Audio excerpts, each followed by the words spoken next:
observen el funcionamiento del Spanning Tree. Para que el Spanning Tree trabaje, su lógica o su algoritmo, este protocolo tiene un algoritmo, una lógica, fue desarrollado para poder enfrentar a esos bucles de capa 2 que hemos estado viendo y a las tramas duplicadas. O sea, si nuestros switches trabajan con el Spanning Tree, ellos ya están preparados con la inteligencia suficiente para evitar la presencia de bucles o que las PC, los dispositivos finales, reciban las tramas duplicadas. Para ello, observen en esta topología ya está usándose el Spanning Tree y lo que voy a encontrar en la topología, lo que me va a llamar la atención es que de pronto de este triángulo de lazo cerrado, alguno de sus puertos va a tener algo que los identifica. Acá le hemos puesto una X, indicando que ese puerto está bloqueado. Y acá, ¿cómo vemos ese cambio? Esa luz de color naranja. Esa luz de color naranja me dice que este puerto está bloqueado. ¿Quién lo bloqueó? El Spanning Tree. ¿Y para qué lo bloqueó? ¿Para qué se ha bloqueado? ¿Para qué el Spanning Tree bloqueó este puerto? Si queremos nosotros que PC1 se conecte a PC4, lo que va a hacer PC1 es enviarle la trama. El switch S2, como al inicio todavía no conoce, lo va a sacar por todos sus puertos. En este enlace redundante, como de este lado hay un puerto bloqueado, el switch ya no va a poder usar ese enlace para enviar las tramas. Este enlace ya está impedido de que viajen las tramas. ¿Por qué? Porque el Spanning Tree me lo bloqueó. Podría haberme bloqueado este puerto o este otro. Bloqueando uno de los dos, cualquiera de los dos, por acá, por este enlace, ya no pasan las tramas. Y si este enlace fue bloqueado y por ahí no se puede enviar tramas, el switch, por más que no sepa cómo llevar las tramas a destino y envíe las tramas por todos sus puertos, por este puerto que está bloqueado, por este enlace, ya no va a poder enviar. Y eso implica que solamente saldrá una trama rumbo hacia PC4. La que salió por el puerto F02 ya no va a poder. ¿Por qué? En ese enlace está bloqueado producto del bloqueo en el puerto del switch S3. Las tramas que van a las PCs seguirán, llegarán a las PCs y las PCs lo eliminarán porque no van dirigidas a ellas.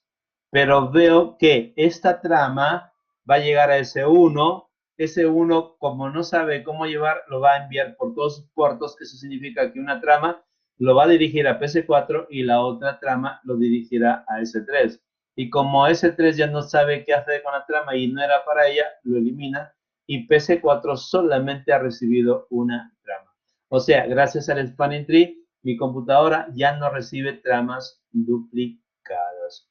Ya no hay un lazo cerrado. ¿Por qué no hay un lazo cerrado? O sea, significa que si yo me quiero comunicar S2 con S1, ya no hay dos caminos. Hay un solo camino. ¿Y cuál es el camino? Directo de acá, de S2 a S1. Quisiera ir por S3, no puedo, porque está bloqueado. ¿Y quién lo bloqueó? Spanning Tree. Si me dicen de que el enlace entre S2 y S1 es el que estamos utilizando, ¿qué pasa si se cae? Bueno, si se cae, como estamos acá representando, el Spanning Tree detecta de que ese enlace se cayó inmediatamente, esa lucecita que aparecía ahí de color naranja o este puerto bloqueado cambia de estado. Ahora ya va a permitir el Spanning Tree que las tramas viajen por el puerto F02. O sea, el Spanning Tree automáticamente habilitó este enlace y las computadoras van a seguir comunicándose. Se me cayó, se me malogró, ¿ok? O a propósito yo lo desconecté, este cable de acá, lo desconecté el cable para ver a ver qué pasa si seguían llegando las tramas a PC4. Sí, por este otro camino. Pero estaba bloqueado, lo cambió. El Spanning Tree inmediatamente detectó cambios de ese lado y habilitó ese puerto para que el switch S2 esté comunicado con el switch S1. Este protocolo asegura que exista una sola ruta entre los destinos. Entre dispositivos debe haber una sola ruta. Esa es su tarea, ese es su trabajo. Pero yo tengo varios cables. Bueno, si tiene varios cables, algunos de ellos va a estar bloqueado. ¿Y cómo me bloquea? Bloqueando a uno de los puertos de esos enlaces. ¿Y qué significa de que un puerto esté bloqueado? ¿Qué significa de que acá hay una X? Está bloqueado. ¿Pero qué cosa es eso? Bueno, que por ese puerto no van a poder, en este caso, enviarse tramas ni recibir tramas. Por acá, por este puerto no va a poder, si alguien quiere enviarle, por ahí no pasan las tramas. Por acá tampoco van a pasar tramas de datos o las tramas de broadcast. No, no pasa. No pasan las tramas de datos o tramas de broadcast. Pero ninguna trama viaja o sale por ese puerto. Bueno, ninguna trama no. Hay una trama que sí va a poder viajar por ese puerto bloqueado. ¿Y cómo se llama esa trama? ¿Es alguna trama especial? Sí, se llama BPDU. ¿Y qué significa ese BPDU? Nosotros hasta ahora, desde que hemos comenzado a estudiar de CCNA 1, en el curso anterior hemos estudiado CCNA 2 y hoy CCNA 3, hemos manejado los famosos PDU. Conocemos hasta ahora 4 PDUs. Digamos, si nos ubicamos en el modelo TCP/IP, en este modelo TCP/IP, en donde hay 4 capas: acceso a la red, internet, transporte y aplicación. ¿Okay? Nosotros sabemos que en la capa de transporte ahí hay 2 PDU. Pregunta a ustedes, ¿cuáles son los PDU que se crean en la capa de transporte?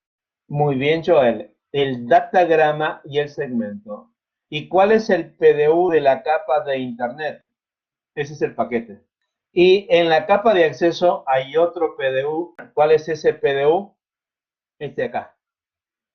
El de tramas. Pero ahora resulta que hay un PDU más. Le han puesto nombre BPDU.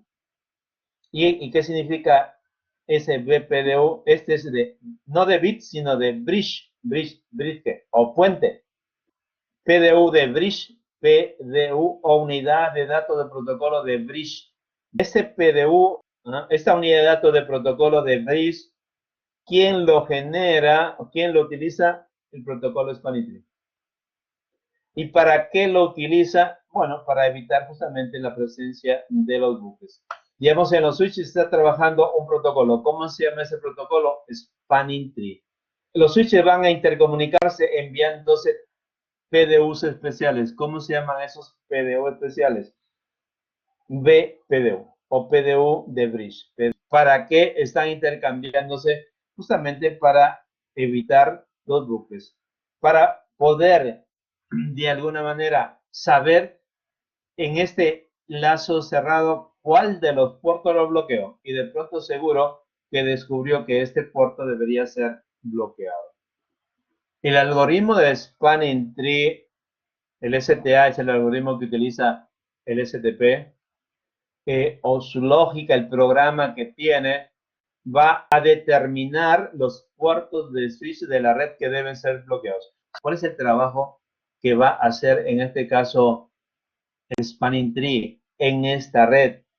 Su trabajo principal, fundamental, es de saber, en este enlace acá hay 1, 2, 3, 4, 5, 6, hay 6 puertos. Algunos de ellos deberíamos bloquearlo para que ya no haya un bucle. Entonces, Spanning Tree va con su lógica de pronto a determinar este puerto o este otro o este otro. O sea, va a encontrar, a determinar algún puerto, y como lo vemos acá en este ejemplo, para este caso ya encontró y a este puerto lo bloqueó. El Spanning Tree es tan complejo que trabaja solo. Y solito, como hemos hecho acá, lo hemos encendido a los equipos y ya trabajó el Spanning Tree de manera automática y me bloqueó el puerto. Ya me solucionó el problema. Y lo que yo estoy intentando hacer es conocer cuál es la lógica que utiliza el Spanning Tree, por qué lo bloqueó acá Porque a mí, en la topología de la red, de pronto me van a decir, oye, de acuerdo a mi topología, ahí no me gusta que esté ese bloqueo. Cámbiame. Bloqueame este puerto. Ah, bueno, para yo hacer de que el spanning tree de pronto bloquee este puerto, tengo que conocer cómo trabaja el spanning tree. Le haré, como ya sé qué parámetros utiliza, le haré algunos cambios de parámetros, no la configuración, sino en los datos que utiliza el spanning tree para hacerlo, para orientarlo y decirle, oye, no elijas este, sino elija este otro. Quiero que lo bloquees a este, o a este otro, o a este otro. Vamos a tratar de aprender cómo trabaja y luego qué cambio, qué parámetro le modifico para que podamos estos puertos bloqueados, nosotros decidamos dónde se bloqueó. Cuando aprendamos el spanning tree, cuando al final de este capítulo, ya ustedes estarán capacitados para poder bloquear los puertos de estos 6, cualquiera de esos 6. Mira, este o el otro, viendo qué cambios hago. Algunos cambios, fíjate, pero vamos a aprender poquito a poco esto. No es difícil, pero algunas cosas tiene. ¿Y qué tenemos que hacer? Su lógica. Tenemos que conocer la lógica. El algoritmo para poder bloquear a un puerto, lo que está haciendo es elegir a uno de los switch o designar a uno de ellos como root bridge. Uno de ellos va a ser un switch principal. Uno de ellos, en este ejemplo de los 3 switches, uno de ellos tiene que hacer el de root bridge o puente raíz. Y el algoritmo va a depender de ese switch. El spanning tree designa a un único switch como puente raíz y lo va a usar como punto de referencia para hacer sus cálculos y lograr encontrar, determinar cuál de los puertos es el que voy a bloquear. Los switches, estos switches van a intercambiar tramas BPDU. Esas tramas especiales BPDU los está generando el spanning tree. STP BPDU. Acá vemos una captura en el packet trace de esa tramita y ahí dice STP BPDU. O sea, el PDU de bridge que genera o lo ha generado el spanning tree. El spanning tree ya eligió a uno de los switches como root bridge. Luego va a comenzar a hacer una serie de cálculos para encontrar finalmente cuál va a ser el puerto que va a bloquear, ¿no? Pero antes de continuar en el tema, ¿por qué de pronto me están hablando de root bridge, el PDU de bridge, si yo lo que veo acá son switches?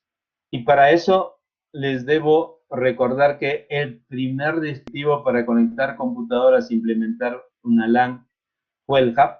En una red Ethernet se usaban los hubs. En estos hubs había muchas colisiones. Un hub es un dominio de colisión. Dijeron, ¿cómo mejoramos esta red?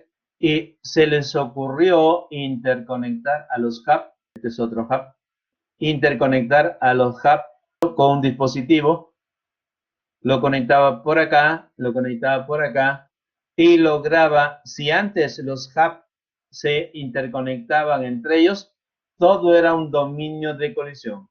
Pero al conectarlo con este aparatito de acá que le llamaron bridge o puente, lograban conseguir, en este caso, 2 dominios de colisión. Acá ya tendría un dominio de colisión y otro dominio de colisión. O sea, mi red ya trabajaba mejor si a los hubs, en lugar de conectarlos directamente o a través de otro hub, los conecto con el bridge, ya podría en este caso trabajar de manera más eficiente. Ahí apareció el bridge, el primero que apareció es el bridge, un puente, 2 puertos. En un lado conecto a una red, en otro lado conecto a otra red. Cuando vieron la eficacia o las buenas características que tenía el bridge y dijeron, ¿y por qué no? Si este bridge solamente tiene 2 puertos, ¿por qué no le ponemos 2 puertos? Para que haga al final, para poder conectar más hub. Efectivamente, crearon a ese aparatito, pero ya no le llamaron bridge, sino le llamaron switch. Digamos que el switch, ¿qué cosa es? Un bridge de varios puertos.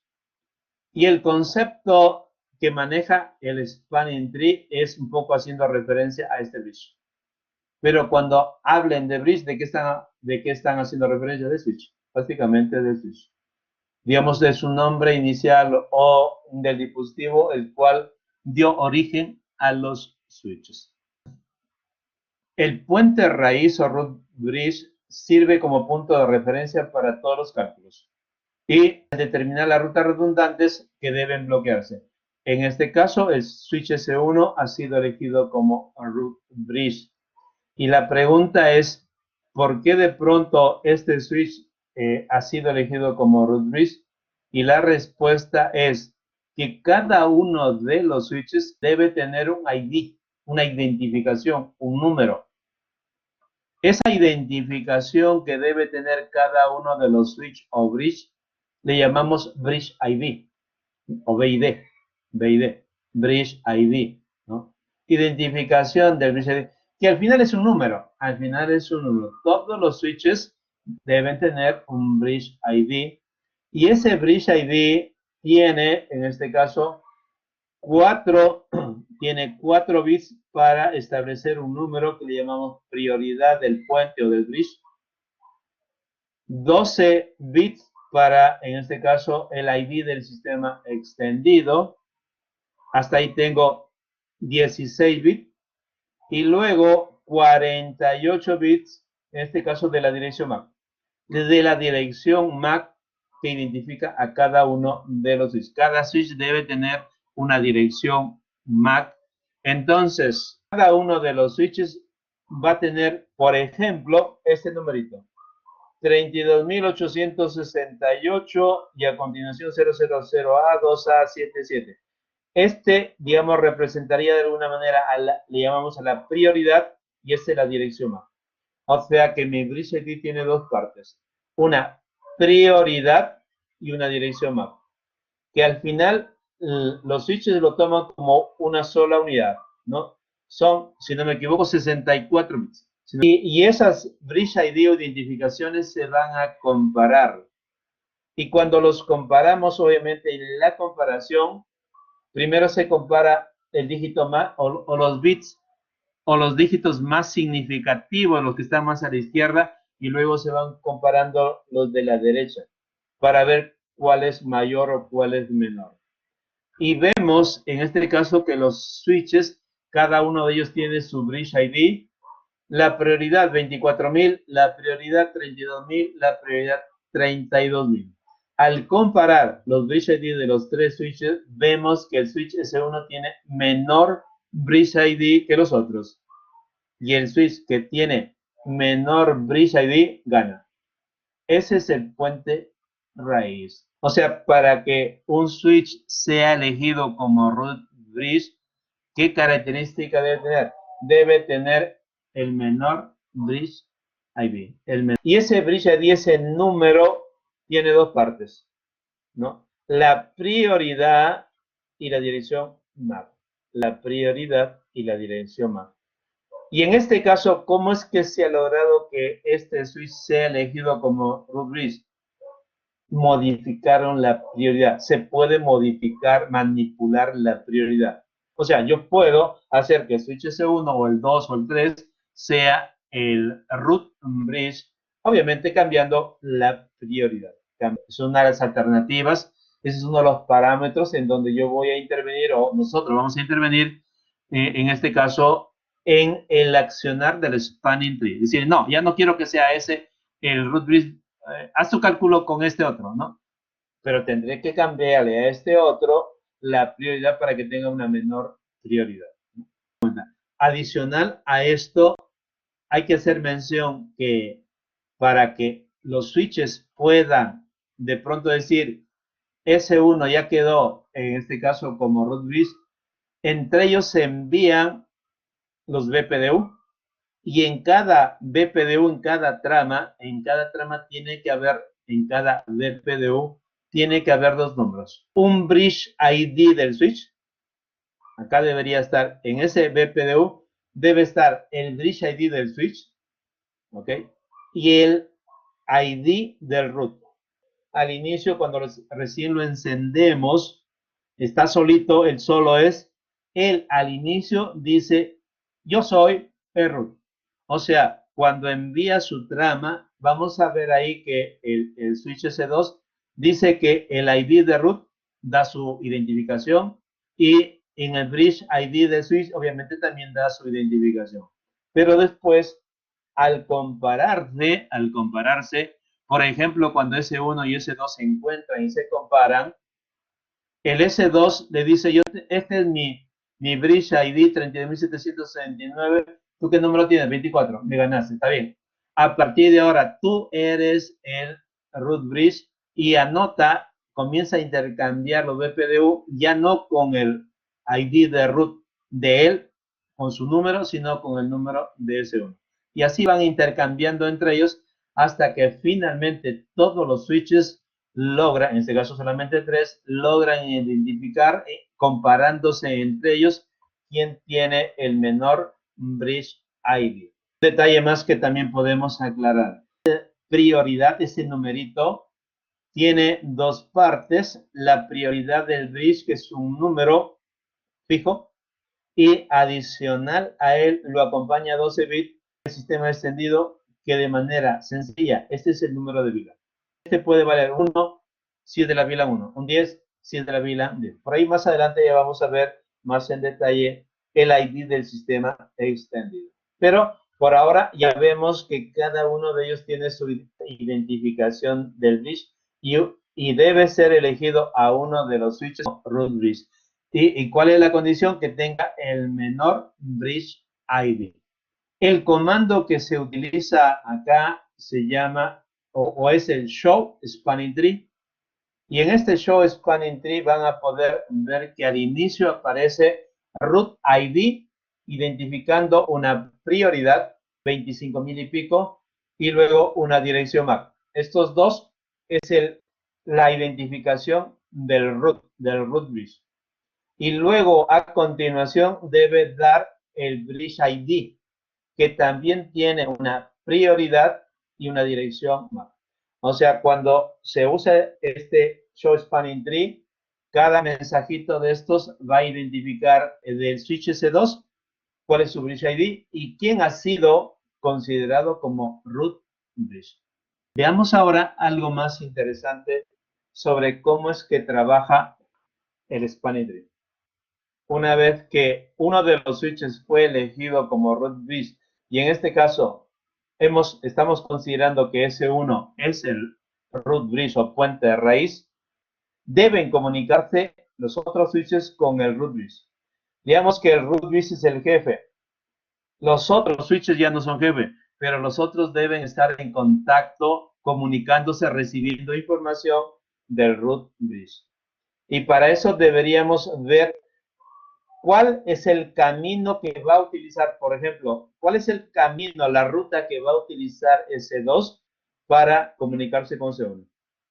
En esta topología, el switch S2 tiene la posibilidad de comunicarse directamente por este camino o a través del switch S3. ¿Cuál va a ser elegido? ¿Cuál es la mejor ruta? Hay que elegir la mejor ruta. Esa mejor ruta va a depender del costo. El de menor costo gana.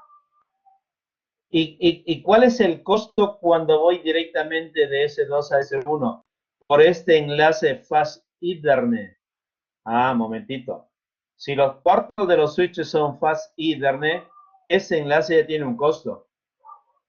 El Fast Ethernet, eso significa 100 megabits, su costo es 19. Y si fuese de giga, su costo es 4. Y si fuese de 10 megabits, su costo es 100. Entonces vemos que si el S2 intentase comunicarse con S1 por este enlace, le va a costar acá, en este caso, 19. El costo para acá es 19. Y si quisiera usar la otra ruta a través de S3, en este enlace 19 y de acá en este otro enlace otro 19. 19 más 19, 38. No me conviene ir a través de ese 3, sino me voy directamente, me comunico directamente hasta ese enlace. Esta es la mejor ruta y esta ruta debe funcionar. Por ahí, por ese enlace van a pasar las tramas. Por ese enlace van a pasar las tramas. El S3 también tendría que determinar cuál es la mejor ruta. El S3, ¿cuál elegirá? ¿El camino a través de S2 o directamente? ¿El camino directo así de S3 a S1 o que se dé la vuelta a través de S2? Para eso deberíamos determinar el costo. Y en las topologías que estamos viendo, todas son fast Ethernet. Todas son de 100 megabits. Este es fast, de 100 megabits. Y el otro es G, giga, ¿no? Y este sería Ethernet. Este es de Ethernet, a 10 megabits es Ethernet.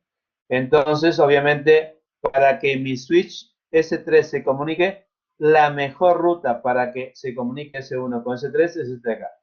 Eso significa que esta va a estar activa. Por acá van a pasar los datos, por acá también. Y la pregunta, ¿y dónde estará el bloqueo? En algún lugar debe ser bloqueo. Bueno, en este enlace no va a ser bloqueado, este tampoco. Seguro que el bloqueo, seguro que debería estar acá. No sé si en este puerto o en el otro puerto, pero en alguno de los dos, en este enlace, va a ser bloqueado. Puede que sea acá o puede ser en otro. Eso lo vamos a ver luego. ¿Cuál decide? ¿Cuál decide? Si los costos son 19 y el mejor camino es este, puedo de pronto, porque a mí me interesa, decirle, yo quiero que ese 2 no se comunique directamente con ese 1 por este camino, sino me gustaría que utilice este otro camino. O sea, puedo hacer cambios para que el S2 se comunique con C1 a través de S3, sí. ¿Y qué podrías hacer? Cambia los costos. Cambia los costos. ¿Y cómo cambio los costos, por ejemplo, en esta interfase FC2? Ingresas a la interfase y pones Span Tree Cost y le pones el número que tú quieras. Por ejemplo, ¿cuál es el costo para ir de S2 a S1? 19. El costo acá es 19. ¿Y cuál es el costo para ir por este camino? 38. El elegido será este. Pero ahora yo meto mi cuchara acá, cambio la configuración de F01 de estos enlaces y lo que voy a hacer en este momento le voy a poner que el costo acá es 100. 100, le cambié costo 100. Entonces ahora mi spanning tree dice, a ver, quiero comunicarme con S1 con S2. ¿Qué costo hay acá? 100. ¿Y qué costo hay por acá? 38. Ah, ya, uso esto. Y ahora mi switch, S1 va a poder comunicarse con S2 por acá. ¿Y dónde va a estar el bloqueo? Ya no acá, sino estará de este lado. Va a estar el bloqueo de este lado. Y eso lo hice cambiando los costos, modificando los costos. Si quiero que regrese a su estado normal, ¿qué le pongo? No spanning tree costo y regresa a su valor por defecto. Y esos valores que tiene, ¿quién lo ha establecido? La IEEE. La IEEE estandariza todo lo que es sobre switches, ¿no? Y ellos han modificado, digamos, la tabla de costos revisada, digamos, la última tabla de costos que usan